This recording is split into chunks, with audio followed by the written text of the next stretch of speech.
I spent nearly a decade building a system they depended on entirely, and they never knew it. When they fired me, they thought they were getting rid of dead weight, but within weeks, their profits vanished like they'd never existed. Contracts walked away one by one, and it all started with a tiny clause I'd embedded years ago. They called it low performance. I called it perfect timing. $22 million later, they finally understood the difference between knowing your worth and proving it. My name is Rachel Monroe, and I was sitting in my corner office reviewing supplier contracts when the first domino fell, through the glass wall. I watched security escort Laura Bennett past my door, her personal belongings in a cardboard box that couldn't possibly hold 9 years of dedication. Our eyes met for just a second, long enough for me to see the warning in hers. Laura and I had started at North Point Medical Systems within 6 months of each other. While others played politics, we built the infrastructure that kept this place running. She handled financial operations. I managed the supply chain. Together, we'd navigated the company through the 2020 crisis when half our suppliers threatened to walk. We'd shared late nights troubleshooting system failures, celebrated wins over cheap wine in her office, and covered for each other when life got messy. She was the one who drove me to the hospital when my appendix burst during a board presentation prep.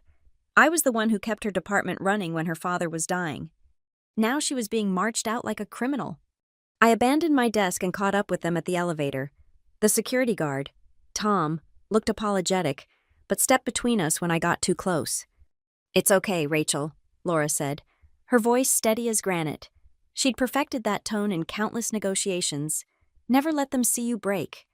Everything's already in motion. "Laura, what happened?" She shifted the box to one arm and straightened her blazer with her free hand. "Restructuring. Apparently, my position has been eliminated." The bitter smile that crossed her face could have curdled milk. "Tyler Grant will be taking over my responsibilities. And yours too, eventually." The elevator dinged. As the doors opened, she leaned in slightly.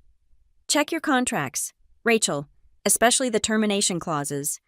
Then she was gone, and I was left standing in a hallway that suddenly felt foreign despite 9 years of familiarity. Everything had changed when Evan Carlisle took over as CEO 8 months ago, fresh from a hostile takeover at Medicor. He arrived with promises of dynamic transformation and aggressive growth strategies. What he really brought was a cadre of loyalists from his previous company and a scorched earth approach to anyone who predated his reign. The old North Point had felt like a community. We had summer picnics where executives served burgers to warehouse staff. When Margaret from accounting had cancer, the company didn't just maintain her insurance, they organized meal trains and covered her mortgage for 3 months. That North Point died the day Evan walked in. Now we had performance optimization meetings and redundancy assessments. The picnics were replaced by mandatory productivity seminars. Margaret's replacement was told her cancer history made her a high-risk hire and was let go during her probation period. I returned to my office and locked the door. Through the window, I could see Laura's car still in the parking lot. She was sitting in the driver's seat, no longer maintaining that stone-faced composure. After 9 years, I knew she'd drive to the Overlook Park, cry for exactly 10 minutes, then start planning her next move. That was Laura, precise even in her grief. My computer chimed with a meeting request. Tomorrow, 9 a.m. sharp, with Evan Carlisle and Tyler Grant. Subject, Supply Chain Optimization Discussion. Tyler Grant, 28 years old, MBA from Wharton, and approximately 4 months of actual supply chain experience, all of it theoretical. He'd been Evan's protege at Medicor, the kind of guy who confused PowerPoint proficiency with actual knowledge. I'd met him twice, both times. He'd explained my own job to me while getting basic terminology wrong. The walls of my office were covered with certificates, awards, photos from supplier visits across 3 continents. 9 years of relationship building, 9 years of learning which vendor would deliver during a hurricane and which would fold under pressure. 9 years of embedding myself so deeply into North Point's operations that I'd become part of its DNA. Or so I'd thought. But DNA could be edited now. Couldn't it cut out the inconvenient parts? Splice in something more compliant? I pulled up our supplier contracts, starting with the major ones: MedAxis, Pinnacle Logistics, Clearwater Storage Solutions. Hundreds of pages of legal text I'd negotiated personally, fought for, refined over years. As I read through them with fresh eyes, Laura's warning echoed check the termination clauses. That's when I saw it, buried in subsection 47B of the Med-Access Agreement, a detail I'd forgotten about, a clause I'd insisted on 5 years ago when Med-Access tried to poach me. My name wasn't just on the signature line, it was woven into the contract itself. My phone buzzed, a text from Laura. "They're coming for you next. Be ready." I looked back at the contract, then at the meeting request for tomorrow. Tyler Grant wanted to discuss optimization fine, but he had no idea what he was really trying to optimize, or that the system he was so eager to control had been built with a dead man's switch. And I was the only one holding the key. The 9 a.m. meeting was a masterclass in corporate theater. Evan Carlisle sat at the head of the conference table, his $2,000 suit impeccable, his smile practiced. Tyler Grant flanked him, laptop open, fingers poised over the keyboard like a court stenographer ready to document my execution. "Rachel," Evan began, his voice carrying that false warmth executives learn in leadership seminars. "We're entering an exciting new phase of supply chain optimization. Tyler here has some innovative ideas about modernizing our vendor relationships." Tyler cleared his throat, pulling up a presentation titled Supply Chain 2.0 Disrupting Traditional Paradigms. I'd seen enough of these to know what came next, lots of circles with arrows, words like synergy and leverage, and absolutely no understanding of how things actually worked. "I've been analyzing our current vendor contracts," Tyler said, clicking through slides filled with graphs he'd clearly misunderstood. "We're leaving money on the table with these legacy relationships. I'm proposing a complete renegotiation, aggressive cost-cutting, shorter payment terms, and competitive bidding for every contract." I kept my face neutral. "Interesting approach. Have you spoken with Med-Access about this? They supply 40% of our surgical equipment." "Not yet," Tyler said, his confidence unwavering. "But they need us more than we need them. It's simple economics." Simple economics. This child thought 9 years of carefully cultivated relationships could be reduced to supply and demand curves. Med-Access had stayed with us through 3 competitive bids from larger companies because David Kim, their CEO, trusted me personally. We'd worked through his daughter's emergency surgery when she needed a rare implant Northpoint happened to have in inventory. I'd expedited it personally, drove it to the hospital myself at 2 in the morning. You couldn't put that in a spreadsheet. "I'll need you to provide Tyler with all vendor contact information," Evan said, studying his phone like this conversation was barely worth his attention.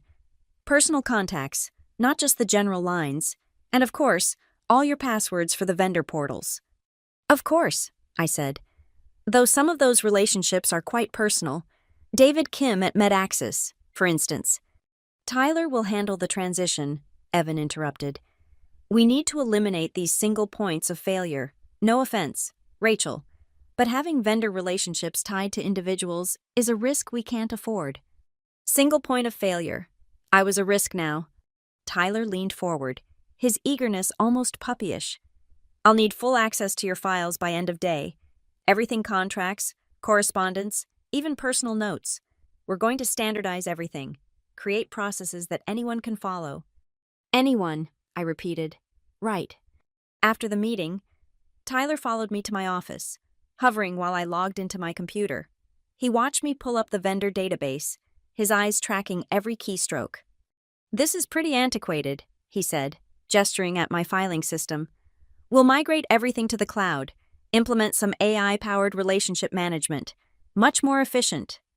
I opened the Med-Access contract file. This is our largest supplier.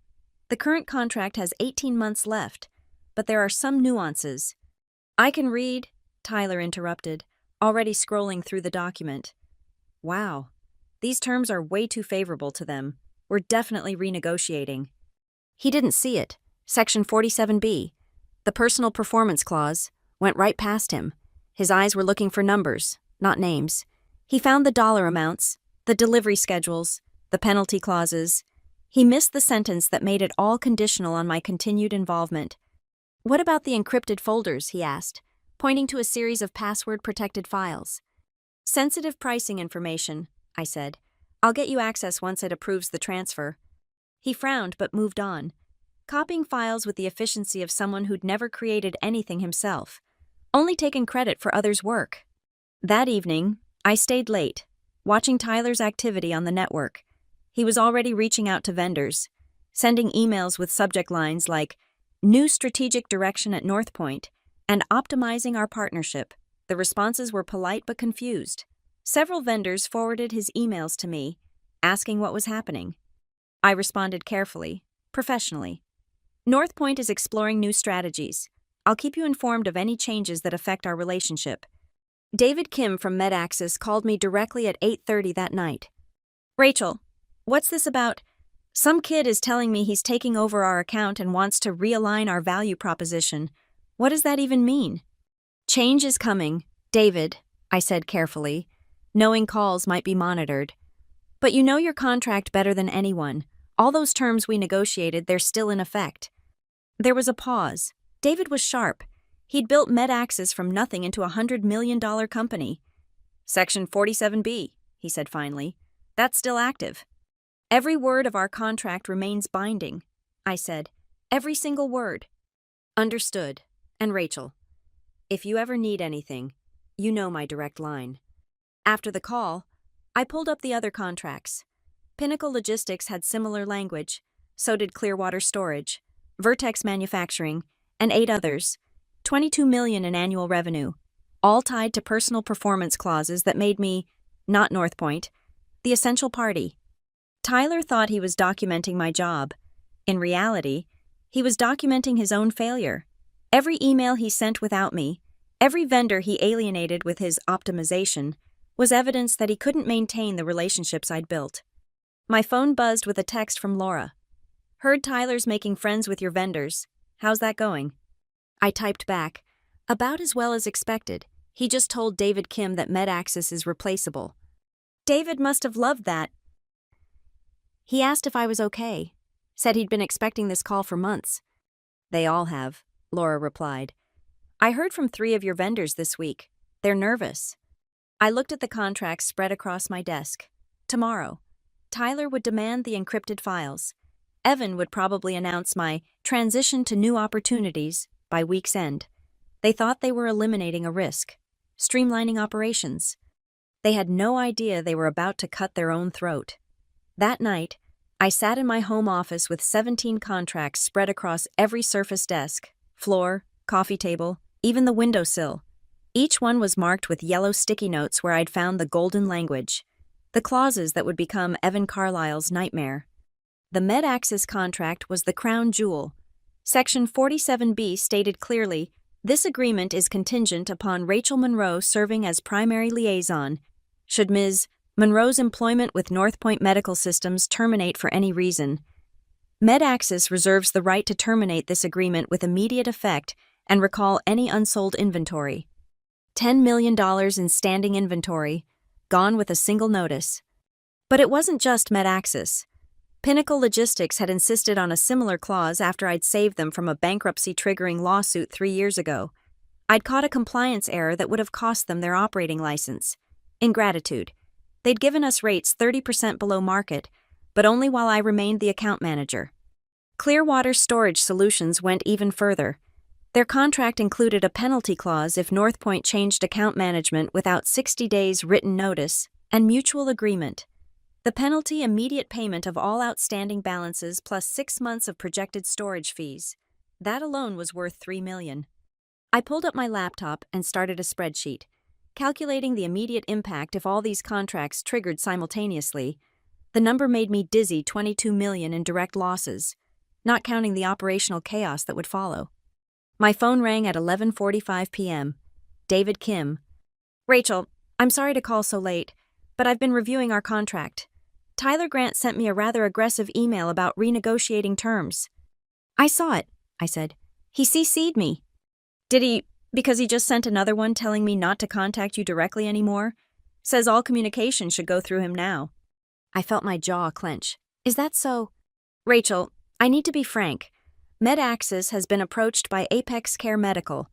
They're offering us a similar volume commitment. And Caroline Vega mentioned they're building a new supply chain team. A world-class team," she said. Caroline Vega. I knew her from industry conferences. Sharp, ethical, everything Evan Carlisle wasn't. That's interesting, I said carefully. Isn't it?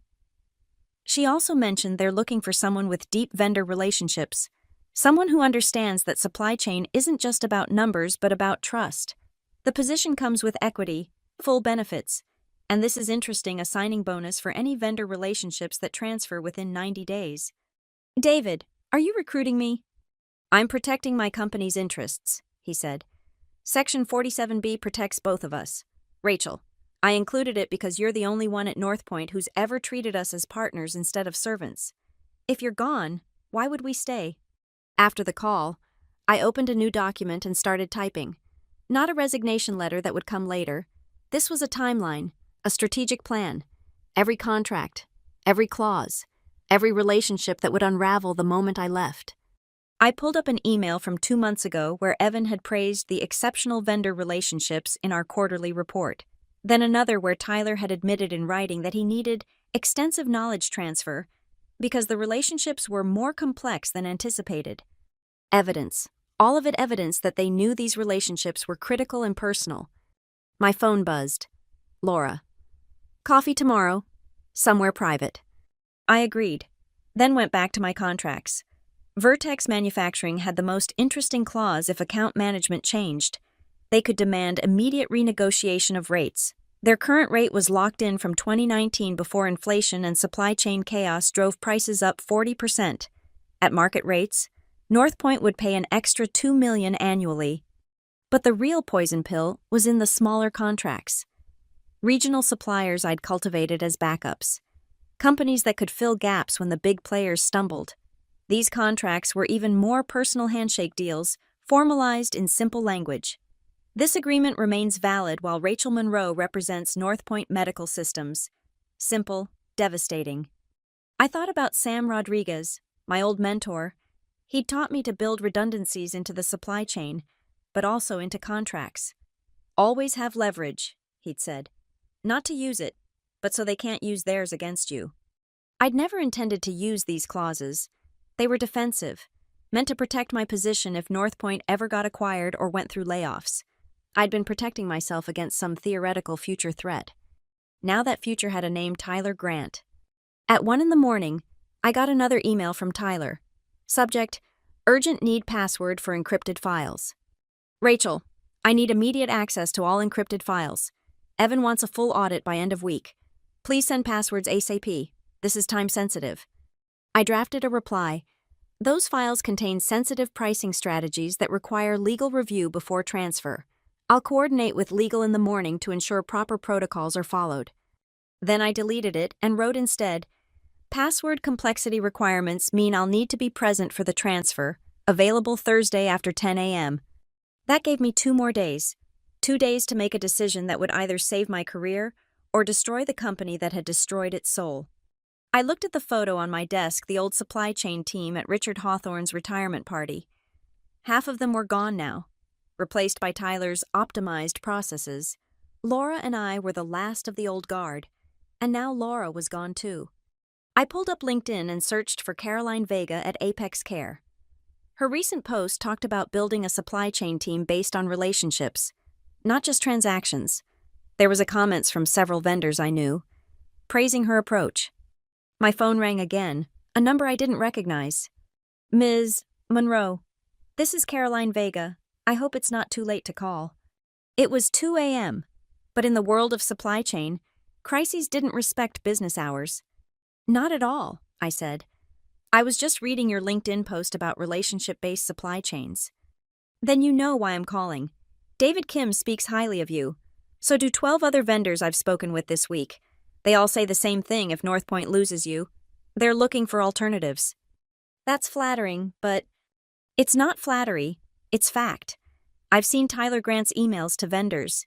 He's burning bridges you spent years building. The question is, do you want to watch it happen, or do you want to build something better? I looked at my contracts, my leverage, my nuclear option. What did you have in mind? I asked. The coffee shop Laura chose was perfect. A tiny place tucked between a dry cleaner and a tax office, where no one from North Point would ever venture. She was already there when I arrived at 7 a.m., sitting in a corner booth with her back to the wall. Old habits from years of confidential conversations. "You look like hell," she said as I slid in across from her. "Thanks. You look remarkably good for someone who just got fired." She smiled, the first genuine smile I'd seen from her in months. "Funny how unemployment suits me. I've been sleeping 8 hours a night. Remember what that feels like?" The waitress brought coffee without being asked. Laura had already ordered for both of us. She knew my habits after 9 years. "Caroline Vega called me," Laura said without preamble. "Offered me VP of Financial Operations at Apex Care, 60% salary increase, equity stake, and a signing bonus if I bring strategic value." "Strategic value," I repeated.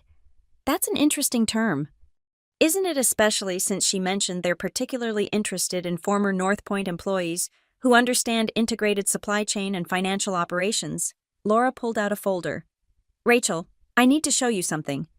Inside were printouts of emails between Evan and the board, obtained through means Laura didn't specify and I didn't ask about. The subject lines alone told the story. Q4 projections based on supply chain optimization. Cost savings from headcount reduction. Tyler Grant integration timeline. "Look at this one," Laura pointed to an email dated 3 weeks ago. "Evan's promising the board a 15% margin increase based on your vendor renegotiations. Tyler's guaranteed he can maintain all existing contracts while cutting costs by 20%. 20%. I nearly choked on my coffee. That's impossible without destroying every relationship we have. Tyler doesn't know that. And more importantly, Evan's already sold this fiction to the board. The quarterly meeting is in 6 days. He's planning to announce the success of the optimization strategy." I pulled out my phone and showed her my spreadsheet. "If I leave and trigger these clauses, they lose $22 million immediately." Laura whistled low. "That's not a resignation. That's a nuclear bomb. The question is whether to detonate it." "No," Laura said firmly. "The question is how to detonate it for maximum impact. Rachel, they're going to fire you anyway. Tyler's already told 3 people you're out by month's end. I have friends still inside. They're saying your replacement is already picked. Some 25-year-old from Evan's old company." My stomach turned. "Who?" "Jessica Rivera. She's been shadowing Tyler for 2 weeks, but they're keeping her away from your floor." Jessica Rivera. I'd looked her up after seeing her name on a meeting invite Tyler had accidentally included me on. Fresh MBA, no supply chain experience, but she was engaged to the son of one of Evan's golf buddies. "So it's already over," I said. "No, it's just beginning." Laura leaned forward. "The board meeting is next Friday at 2 p.m. What if you resigned that morning? What if all your vendors got simultaneous notice that you were no longer with Northpoint, triggering those clauses right as Evan's presenting his success story?" "That's vindictive. That's justice. They're planning to humiliate you." "Rachel, Tyler's already drafted the email announcing your departure. It thanks you for your service and explains how the company is moving in a new direction with fresh perspectives. I've seen it. I thought about 9 years of 60-hour weeks, of missing family dinners and friends' weddings, of building something I was proud of only to watch it be dismantled by people who didn't understand what they were destroying." "Caroline's offer," I said. "Is it real?" "Very real. For both of us. But here's the beautiful part. She wants us to start in 2 weeks.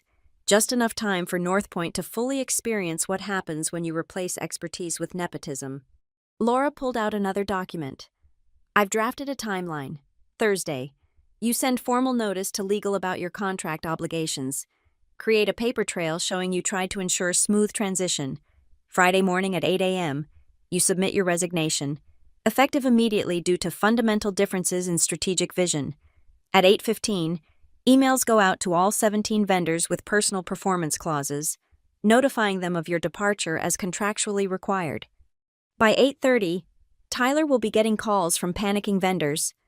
And by 2 p.m., when Evan's standing in front of the board bragging about optimization, his phone will be exploding with news that the supply chain is collapsing."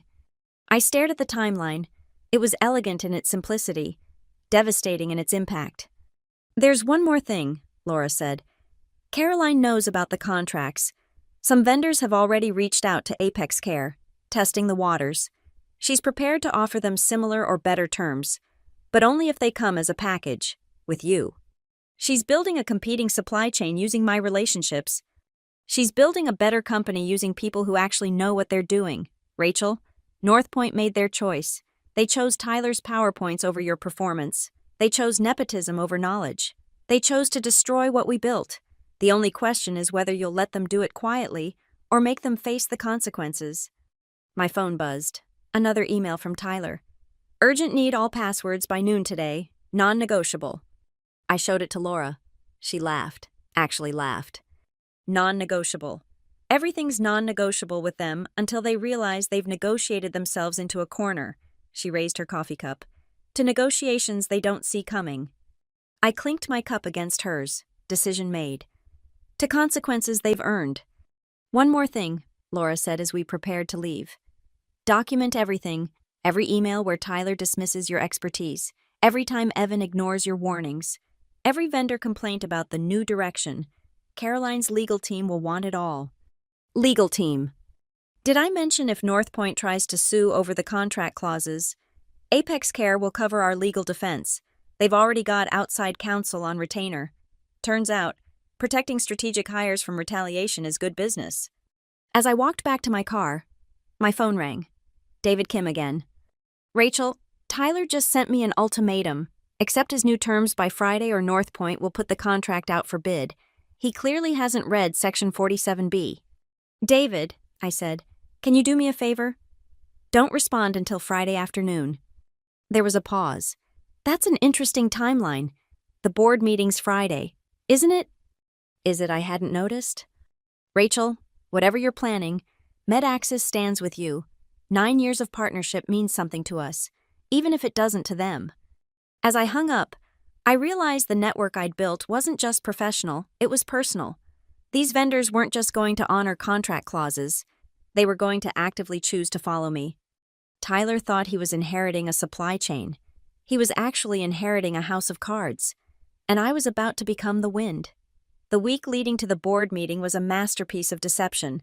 I became the model employee, helpful and accommodating, while secretly coordinating the most elaborate professional demolition in Northpoint's history. Monday morning, I walked into Tyler's office with a smile and a flash drive. The encrypted files, I said, placing it on his desk. All the vendor contracts, correspondence histories, pricing matrices, everything you asked for. His eyes lit up like a kid on Christmas. Finally, I was starting to think you were stonewalling. Just wanted to ensure proper documentation, I said. I've included a transition memo outlining key relationships and critical dates. You'll want to pay special attention to the renewal windows. He was already plugging in the drive, scrolling through files with the hunger of someone who thought he'd won.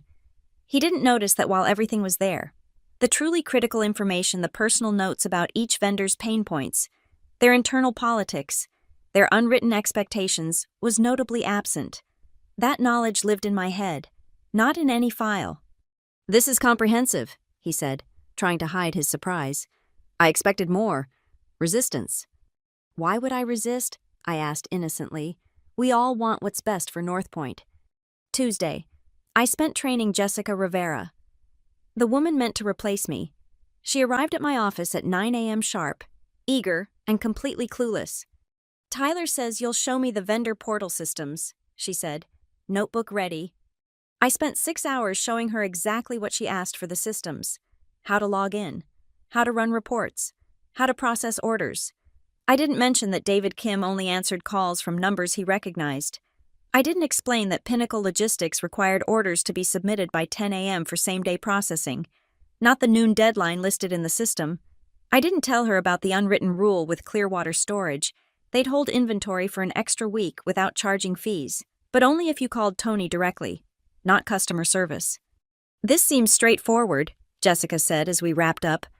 Tyler said you'd been making it more complicated than necessary. Tyler's probably right, I agreed. I'm sure you'll do fine. Wednesday. Tyler sent an email to all vendors introducing himself as the new strategic supply chain lead and Jessica as the operational coordinator. The responses were polite but confused. Several vendors called me directly. Should we be concerned? Asked Tony from Clearwater. Follow your contract terms, I said carefully. They spell out all necessary protocols. Speaking of which, I reread Section 31C last night. Interesting language about leadership transitions. Standard protections, I said. For both parties. Right, both parties. His tone suggested he understood perfectly. Thursday was when I played my masterstroke. I sent a formal memo to legal, copying Tyler and Evan, outlining the personal performance clauses in our vendor contracts.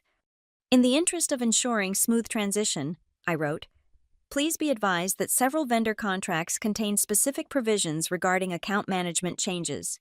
I recommend legal review before any personnel adjustments to avoid triggering inadvertent contract violations. Tyler's response was almost immediate. Legal has reviewed and found no issues. Proceed with standard transition. I saved that email in 3 different places. He'd just confirmed, in writing, that he'd been warned about the clauses and chosen to ignore them. That evening, I met with Caroline Vega at a restaurant downtown. She'd brought Apex Care's head of legal, a sharp-eyed woman named Patricia Stern. Your vendors have been quite vocal, Caroline said. 12 have already reached out to us independently. 13, Patricia corrected, checking her phone. Vertex Manufacturing just called. Caroline slid a contract across the table. Senior VP of Supply Chain, reporting directly to me. Salary that's double what Northpoint pays, equity stake vesting over 4 years, and a signing bonus of $50,000 for every major vendor that transitions within 90 days. I did quick math. If all 17 followed, that was $850,000. There's more, Patricia added. We'll cover any legal costs if Northpoint attempts litigation over the contract transitions. We've already got outside counsel prepared to argue that the personal performance clauses are not only legal, but were explicitly approved by Northpoint's legal department. You've done your homework. Laura's been helpful, Caroline smiled. She starts Monday. By the way, she's already identified $3 million in cost savings from Northpoint's bloated financial processes that we can redirect to vendor relationships. I signed the contract. Thursday night, I couldn't sleep. I sat at my computer, drafting and redrafting my resignation email. It needed to be perfect professional enough to be legally bulletproof, clear enough to trigger every contract clause. At 11 p.m., Tyler sent another email. Great job on the transition materials. Jessica's up to speed. Evan wanted me to thank you for being a team player. A team player? They were thanking me for training my replacement. I pulled up the vendor contact list and prepared 17 individual emails, each referencing the specific clause in their contract that allowed them to terminate based on my departure. I scheduled them all for 8:15 a.m. Friday morning. Then I called Laura. Tomorrow's the day, I said. Nervous. Terrified. Exhilarated. Both. Rachel, they did this to themselves. You're just holding up a mirror to show them what they've become. I built this supply chain. It feels wrong to destroy it. You're not destroying it. You're taking it with you. There's a difference between burning a bridge and crossing it before it collapses on its own. After we hung up, I walked through my house, looking at 9 years of Northpoint memorabilia, awards, photos from company events, gifts from vendors. Tomorrow, it would all be history. My phone buzzed. A text from David Kim. Whatever happens tomorrow, it's been an honor working with you. MedAccess is ready. Then another, from Tony at Clearwater. Got your email draft. Legal says we're clear to execute upon receipt. One by one. Confirmations came in. The vendors weren't just prepared to honor their contract clauses, they were eager to. Tyler's aggressive tactics